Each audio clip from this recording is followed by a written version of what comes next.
My uncle left his entire fortune to whoever could solve his riddle, so our family turned savage. Uncle Garrett was the black sheep who'd made millions in tech before anyone knew what cryptocurrency was. While the rest of us scraped by working dead-end jobs and maxing out credit cards, he lived in a sprawling mansion with 7 bedrooms, a wine cellar worth more than most people's houses, and a garage full of cars that cost more than my annual salary. When he died suddenly at 52 from a heart attack, we all secretly expected his fortune to go to some obscure charity. His final middle finger to the family who'd treated him like a pariah for decades. Instead, his lawyer called us all to his office and read the strangest will any of us had ever heard. To my greedy relatives who only called when they needed money or wanted to complain about their pathetic lives, I'm giving you one chance to prove you're worth more than the sum of your failures. Solve my riddle, claim everything I've built, fail, and it all burns in a magnificent bonfire while you watch from the street. The riddle was printed on expensive letterhead, sealed in individual envelopes for each family member. Where shadows dance but cast no light, where silence screams throughout the night, where memory lives but time stands still, find the key to my last will. At first, we actually worked together like a real family. My Aunt Patricia suggested his old photography darkroom, where he'd spent countless hours developing pictures. Cousin Dylan thought it meant his study, where he'd sit for hours in complete darkness, typing away on his computer. Mom was convinced it referenced the basement wine cellar, where he stored bottles worth thousands of dollars each. My brother Finn thought it meant the attic where old furniture gathered dust under white sheets. For 3 weeks, we tore through every inch of his mansion like a pack of wild animals. We moved furniture that hadn't been touched in years, checked behind expensive paintings for hidden safes, pulled up Persian rugs and pried at floorboards until our fingers bled. We searched crawl spaces, examined every book in his library for hollow compartments, and even had his pool drained to check for underwater hiding spots. Nothing. Not a single clue. That's when the family bonds started snapping like overstretched rubber bands. Patricia hired a private investigator who charged $800 a day. Dylan bribed the longtime housekeeper with a $1,000 tip for information about Garrett's daily habits and secret hiding places. Mom started showing up at the mansion at 5 in the morning to search rooms before anyone else arrived, claiming she needed the quiet to think clearly. Finn installed hidden cameras throughout the house to spy on the rest of us, monitoring our movements like we were common criminals. The real ugliness began when Patricia found something she wasn't supposed to find. She was searching Garrett's master bedroom for the 100th time when she discovered a loose floorboard hidden under his massive antique bed. Beneath it was a metal lockbox containing old photographs and what appeared to be a second riddle written in Garrett's distinctive handwriting. But instead of calling the rest of us immediately like we'd all agreed to do, she slipped it into her designer purse and pretended she'd found nothing. Unfortunately for Patricia, Finn's surveillance cameras caught everything in perfect high-definition detail. The next morning, he confronted her in front of the whole family gathered in Garrett's kitchen. Patricia denied stealing anything until Finn played the footage on his laptop, and we all watched her face go from confident to guilty to desperate in the span of 30 seconds. "Give it back right now," Mom demanded, her voice shaking with barely controlled rage. "I found it fair and square," Patricia shot back. "Possession is 9/10 of the law." That's when Dylan completely lost control and grabbed her $1,000 purse, dumping everything onto the marble kitchen floor. The metal box crashed open with a sound like breaking bones, scattering photographs and papers everywhere. There were ancient Polaroids of places I didn't immediately recognize, a tarnished key that looked like it belonged to something important, and a handwritten note that made my blood turn to ice water in my veins. "Only one of you actually deserves this fortune. The rest of you deserve what's coming to you." The note wasn't signed, but I recognized Garrett's handwriting immediately. The same careful script we'd seen on birthday cards that always came with crisp $100 bills, his way of buying our temporary affection without actually investing time in building real relationships with any of us. The scattered photographs showed places from our shared childhood that I hadn't thought about in years. The old family lake house where we'd spent summers before Grandpa died and left it to rot. Garrett's first dingy apartment above the pizza shop where he'd lived while teaching himself computer programming. The sketchy carnival where he'd worked summers during high school, operating the tilt-a-whirl for drunk teenagers and saving every penny for college. But one particular photograph made Patricia gasp so loudly that we all turned to stare at her. It showed the abandoned warehouse on the outskirts of town where our grandfather used to take us kids to play elaborate games of hide and seek. "He wouldn't," she whispered, her voice barely audible. "Wouldn't what?" Finn demanded, grabbing the photo from her trembling hands. Patricia looked like she'd seen a ghost. "Grandpa used to tell us horror stories in that warehouse during thunderstorms." Garrett was absolutely terrified of the place after what happened there. He swore on our mother's grave that he'd never set foot in that building again. Dylan picked up the tarnished key from the floor, turning it over in his calloused hands and examining the scratches along its surface. "This isn't for any safety deposit box I've ever seen. Look at these wear marks. This key's been used recently and often." The warehouse was exactly 43 minutes outside town according to my GPS, sitting on 15 acres of worthless swampland that had been in our family for 3 generations. We'd all crammed into Finn's oversized SUV like we were kids again, but the tension was so thick I could barely breathe. Nobody spoke during the entire drive except to give directions, but I caught Mom constantly checking her phone, probably texting her latest boyfriend Randy about the potential inheritance and what it would mean for their upcoming wedding. When we finally arrived, the warehouse looked exactly like I remembered from childhood visits: rusted metal siding that had turned orange-brown from decades of weather, broken windows that had never been repaired, and that distinctive smell of decay and stagnant water that seemed to cling to everything within a quarter-mile radius. The only thing different was the heavy-duty padlock on the front door. which looked expensive and recently installed. Dylan's key fit the lock perfectly, turning with a satisfying click that echoed across the empty parking lot. Inside, our flashlights revealed something that should have been impossible. The warehouse had been completely renovated from top to bottom. The concrete floors were spotless and painted a clean white.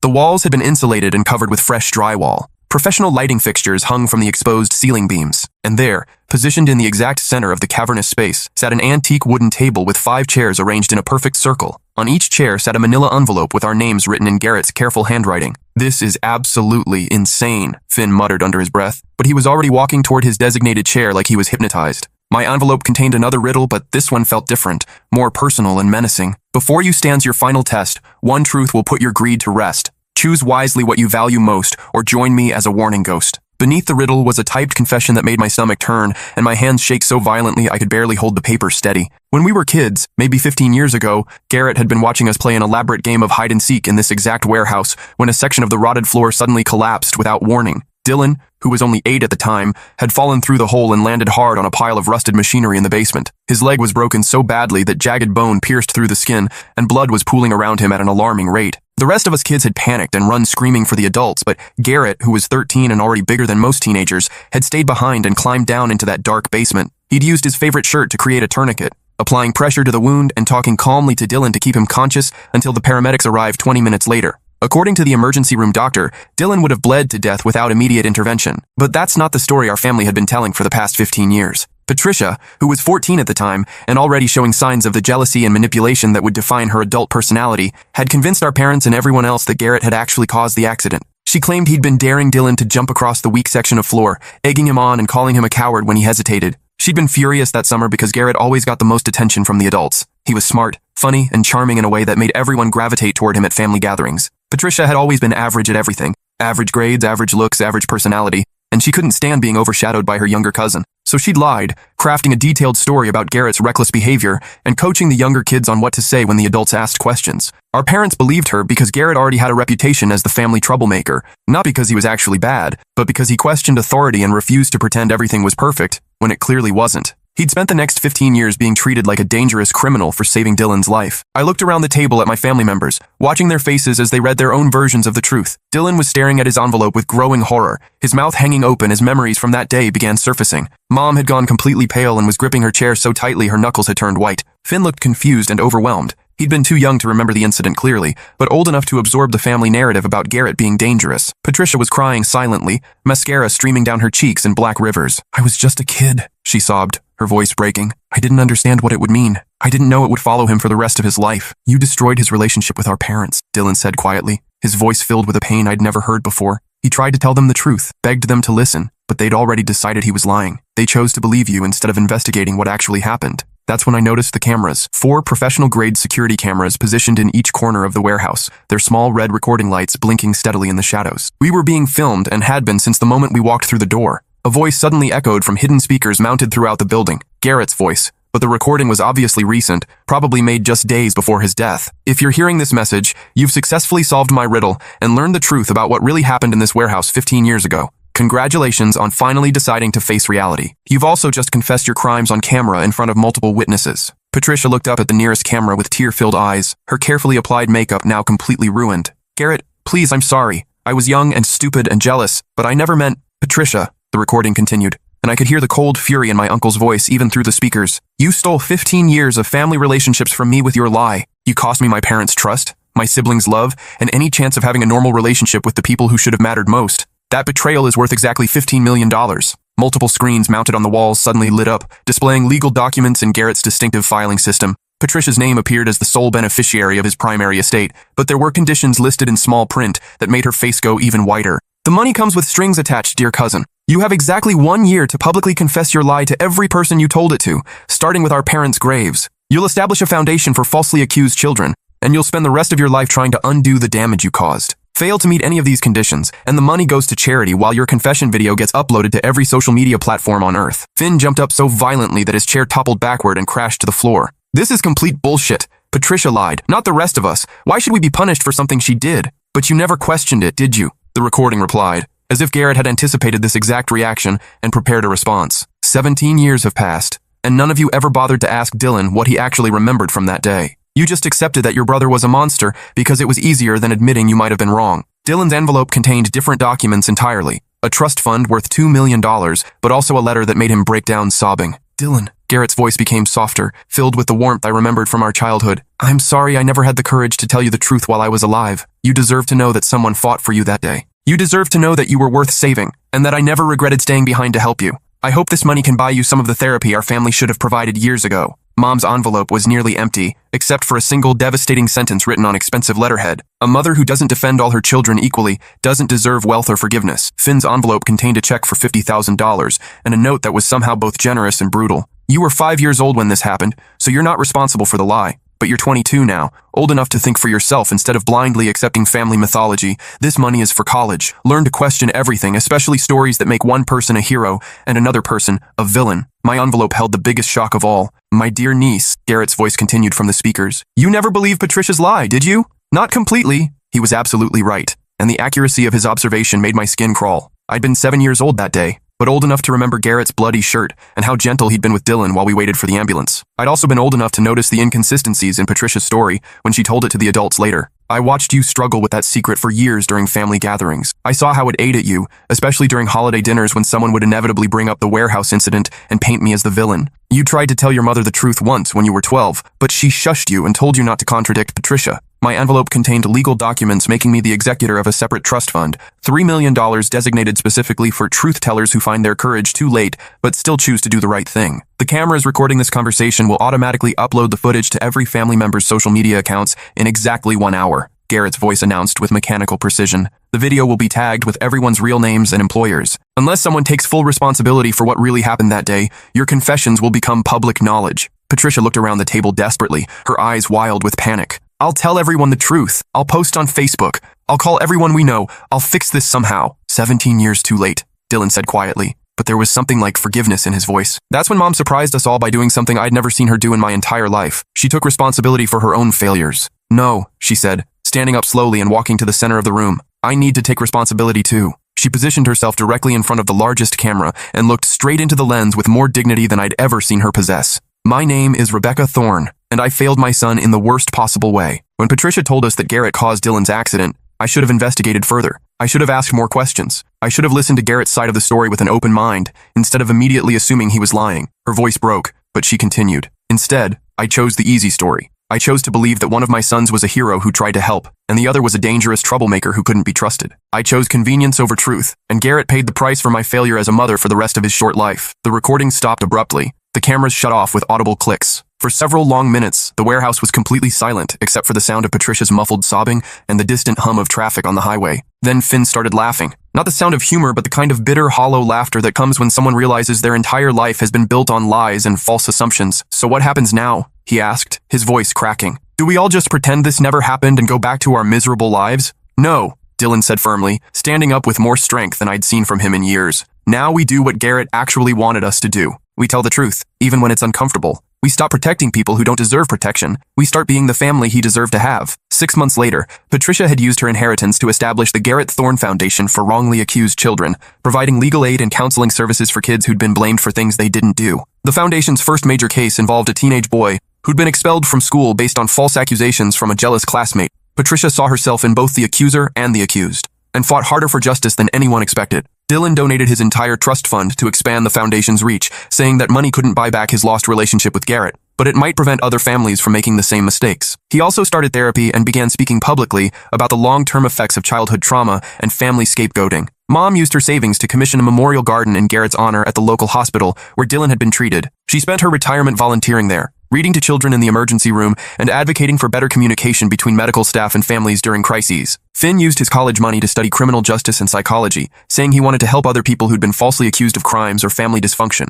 He wrote his senior thesis on the psychology of family scapegoating and how seemingly small lies can destroy relationships for generations. I kept my inheritance, but not for personal gain. Garrett's final document had been very specific about the conditions. The money came with the responsibility to spend my life telling true stories about families who'd learned to do better, to expose the kinds of toxic dynamics that had nearly destroyed our own family. That's why I'm sharing this story with you now, as publicly and honestly as possible. But the story doesn't end there. Last week, exactly 1 year after Garrett's death, I received a certified letter from a law firm in Seattle that I'd never heard of. Another uncle I'd never known existed, Garrett's half-brother from our grandfather's first marriage, had died and left very specific instructions for his will to be read only if I was present as a witness. The lawyer, a stern woman in her 60s, handed me a sealed envelope with my name written in handwriting that looked eerily similar to Garrett's. Inside was a photograph of Garrett and this mysterious uncle standing together and smiling in front of a building I didn't recognize. On the back, someone had written in careful script, "Some family secrets run deeper than others." The real riddle was never about money. It was about whether your generation would choose truth over comfort when it really mattered. Below that message was an address in Montana and another old-fashioned key, this one made of brass and worn smooth from decades of use. The lawyer explained that this uncle, whose name was Thomas, had been watching our family drama unfold from a distance for years. He'd known about Patricia's lie, about our parents' failure to investigate, and about Garrett's years of isolation and pain. He'd also left me an inheritance, but only if I agreed to continue what Garrett had started. Thomas believed that some family traditions are worth breaking, the lawyer said, but others are worth starting. I drove to Montana the next morning, my car loaded with camping gear and enough supplies for a week. The address led me to a remote property outside Bozeman, surrounded by mountains that stretched endlessly in every direction. The main house was a sprawling log cabin that looked like it had been built in the 1920s, with additions added over the decades as the family grew and prospered. The brass key opened the front door easily, and I stepped into what felt like a museum of family history that I'd never known existed. The walls were covered with photographs spanning nearly a century, pictures of relatives I'd never met, family gatherings that predated my birth, and dozens of images of Garrett at various ages. But these weren't the formal portraits we had at home. These were candid shots of him laughing, working on computers, talking animatedly with an older man who had to be Thomas. In the center of the main room sat another table,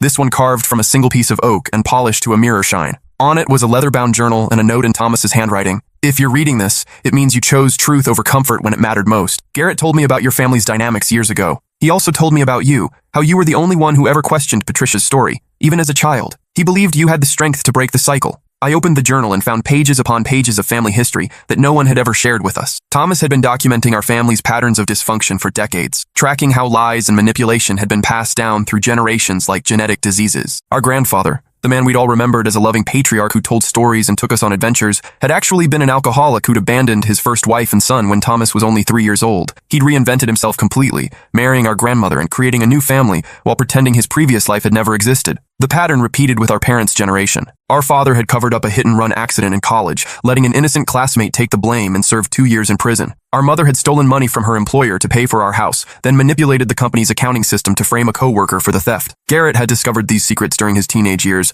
while helping our father with computer problems. He'd found hidden files containing evidence of both crimes, along with documentation showing how our parents had systematically destroyed the lives of innocent people to protect themselves. That's when everything about our family dynamics started making sense to me. Garrett hadn't been the family troublemaker because he was inherently bad. He'd been asking uncomfortable questions because he'd learned that our entire family foundation was built on lies and betrayal. Our parents had treated him like a threat because he represented the possibility that their carefully constructed facades might crumble. When Patricia lied about the warehouse incident, it gave them the perfect excuse to discredit him completely. They could dismiss anything he said about their past crimes as the ramblings of a dangerous child who couldn't be trusted. Thomas's journal contained copies of legal documents proving every allegation, police reports, court transcripts, medical records, employment files, all meticulously organized and verified. He'd spent decades building an airtight case against our parents and grandparents, waiting for the right moment to expose the truth, but he'd never acted on the information. "I was a coward," his final entry read. "I had the power to clear innocent people's names and bring justice to the victims of my family's crimes. Instead, I chose silence because confronting the truth would have meant losing the only family I had left, even if that family was built on foundations of lies." At the bottom of the journal was a phone number and an instruction. "Call this number if you're ready to finish what I should have started." I dialed the number with trembling hands. A woman answered on the first ring. "Ms. Thorne, I've been expecting your call. My name is Detective Rodriguez. I worked the case your Uncle Thomas contacted us about 15 years ago." She explained that Thomas had approached the police with his evidence shortly after Garrett's warehouse incident, hoping to provide context for the family dynamics that had led to Patricia's lie. But the statute of limitations had expired on both of our parents' crimes, making prosecution impossible. However, Detective Rodriguez continued, "The victims are still alive. The man who served time for your father's hit-and-run accident is now 63 and living in Oregon. The woman who was fired and prosecuted for your mother's embezzlement is 58 and struggling to make ends meet in a nursing home she can't afford." She gave me their contact information and Thomas's final request. "Use Garrett's foundation and my inheritance to provide restitution to the people our family had wronged." The conversations were the hardest I'd ever had in my life. Martin Espinoza, the man who'd served 2 years for our father's hit-and-run, cried when I called to explain what had really happened. He'd lost his scholarship, his fiancée, and his entire future because of a crime he didn't commit. He'd spent 40 years carrying the shame of something our father had done. I always wondered why your father was so kind to me after the trial, he said. He visited me in prison twice, brought me books, told me he was praying for my rehabilitation. I thought he was just a good Christian man trying to help a criminal find redemption. Our father had been visiting his victim to manage his own guilt, not out of genuine compassion. Louise Chen, the woman our mother had framed for embezzlement, had lost her career in accounting and never worked in finance again. She'd spent her savings on legal fees trying to prove her innocence, then worked minimum wage jobs for the rest of her life because no one would hire her with a criminal record. Your mother sent me a Christmas card every year for 20 years, Louise told me. She'd write little notes about how she was praying for my family and hoping I was finding peace. I kept them because I thought they meant someone still believed I was a good person. Our mother had been sending Christmas cards to the woman whose life she'd destroyed. Using Thomas's documentation and the Foundation's legal team, we were able to provide full restitution to both victims. Martin received enough money to buy a house and secure his retirement.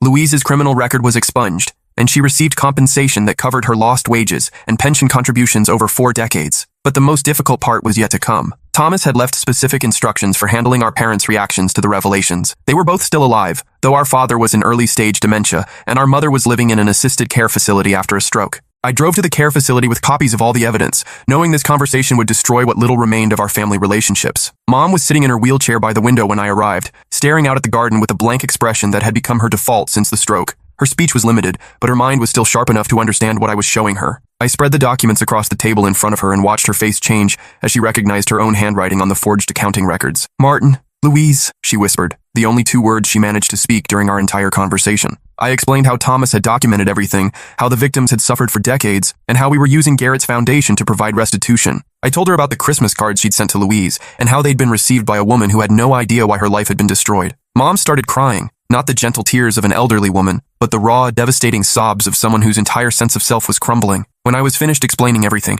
she pulled a notebook from her bedside table and wrote a single sentence with her shaking left hand. Tell them I'm sorry. I left the care facility and drove straight to our father's memory care unit. Dad was in the common room, working on a jigsaw puzzle that he'd been assembling and disassembling for weeks without remembering that he'd done it before. When I showed him the police reports from his hit-and-run accident, something flickered in his eyes, a moment of clarity that pierced through the fog of dementia. Martin was a good kid, he said suddenly, his voice stronger than it had been in months. He didn't deserve what happened to him. For just a few minutes, my father remembered everything. He told me about the night of the accident, how he'd been drunk and driving home from a party when he'd hit Martin's bicycle. He'd panicked and driven away, then come back hours later pretending to be a witness who'd found the scene. I knew he was innocent, Dad said. I watched them arrest him and I said nothing. I visited him in prison because I thought if I was kind to him, somehow that would make it less evil. The clarity faded as quickly as it had come, and Dad went back to his puzzle, forgetting our conversation entirely. But I'd gotten what I came for. Confirmation that Thomas's evidence was accurate, and acknowledgement that our parents had knowingly destroyed innocent lives. Over the next 6 months, I worked with the Foundation's legal team to contact every person our family had ever wronged. Thomas's journal contained references to dozens of smaller incidents, co-workers who'd been fired based on false accusations,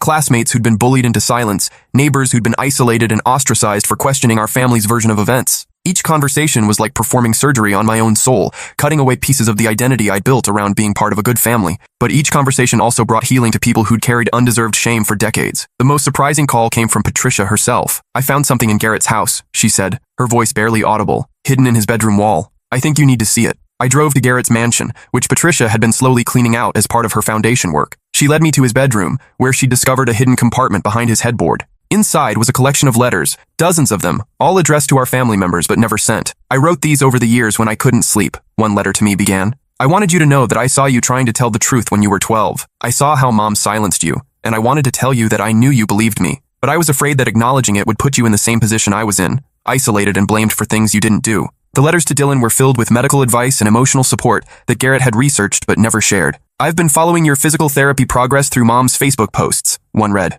I found some experimental treatments that might help with your chronic pain, but I didn't know how to contact you without causing more family drama. The most devastating letters were the ones addressed to our parents. I forgive you for choosing to believe Patricia's lie, he'd written to Mom. I understand that admitting you were wrong would have meant confronting your own capacity for poor judgment, but I need you to know that your choice to believe I was dangerous meant I grew up thinking I actually was dangerous. I spent 15 years afraid of my own capacity for violence because the people who should have known me best told me I was capable of hurting children. To Dad, I know about the hit-and-run accident and Mom's embezzlement. Uncle Thomas told me everything when I turned 18. I've spent my entire adult life wondering if I inherited your capacity for destroying innocent lives, or if I could choose to be different. I chose to be different, but that choice cost me my family. The final letter, dated just a week before his death, was addressed to all of us. I'm dying of a heart condition that probably could have been treated if I'd had a family support system encouraging me to seek medical care earlier. but I was so used to being seen as the family problem that I ignored my symptoms until it was too late. I don't blame you for my death, but I want you to understand that isolation kills people just as surely as any disease. I've set up the riddle and the warehouse revelation not to punish you,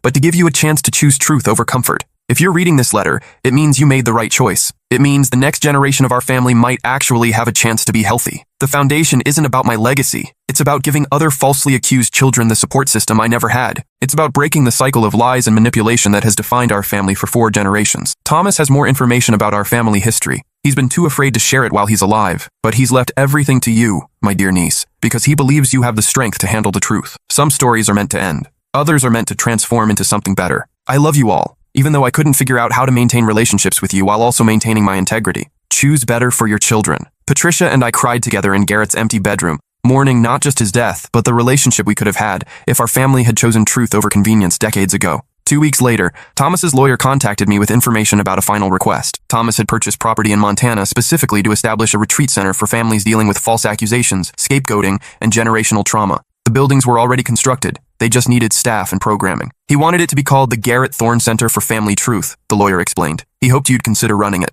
I moved to Montana 6 months ago. The center officially opened in January, offering week-long programs for families ready to confront their own patterns of dysfunction and deception. We provide therapy, mediation services, and legal advocacy for people trying to clear their names or repair relationships damaged by false accusations. Patricia visits every few months, bringing updates on the foundation's work and progress reports on the families we've helped. Dylan completed his psychology degree and joined our staff as a trauma counselor. Finn transferred to the University of Montana and helps with our legal advocacy program. Mom died peacefully in her sleep last winter. Her last words to the nursing staff were, "Tell Martin and Louise I'm sorry." We held a small memorial service and donated her remaining savings to the foundation. Dad's dementia has progressed to the point where he no longer recognizes any of us, but the memory care facility staff says he frequently talks about a boy named Martin and asks if anyone knows whether he's okay. The most recent development came just last month, when Detective Rodriguez called with news that shocked me. "We've had a breakthrough in the Louise Chen case," she said. "Your mother's former employer has agreed to issue a public apology and provide additional compensation. Apparently, your foundation's work has inspired other companies to review their old files for cases where employees might have been wrongly terminated." She paused. "There's more. We've identified 17 other cases from the same time period where the real perpetrator was protected while innocent employees were blamed. Your family's pattern of framing others wasn't unique. It was part of a broader culture of corruption at that company." Louise Chen, now 71, has become a volunteer advocate for our center. She helps other elderly people who are trying to clear their names after decades of carrying undeserved shame. Martin Espinoza, now 65, used his restitution money to establish a scholarship fund for formerly incarcerated people trying to rebuild their lives. He calls it the Second Chance Foundation, and he visits our center annually to speak with families about the long-term effects of false accusations. "The hardest part wasn't the prison time," he tells our guests. "It was the 40 years afterward. Always wondering if people could see the criminal record when they looked at me. Always feeling like I had to work twice as hard to prove I was worthy of basic human dignity." Both Martin and Louise have said that learning the truth about what happened to them, even decades later, was more healing than any therapy or compensation we could provide. Last week, I received another mysterious envelope, this time delivered by hand to the center's front desk. Inside was a photograph of a young girl I didn't recognize,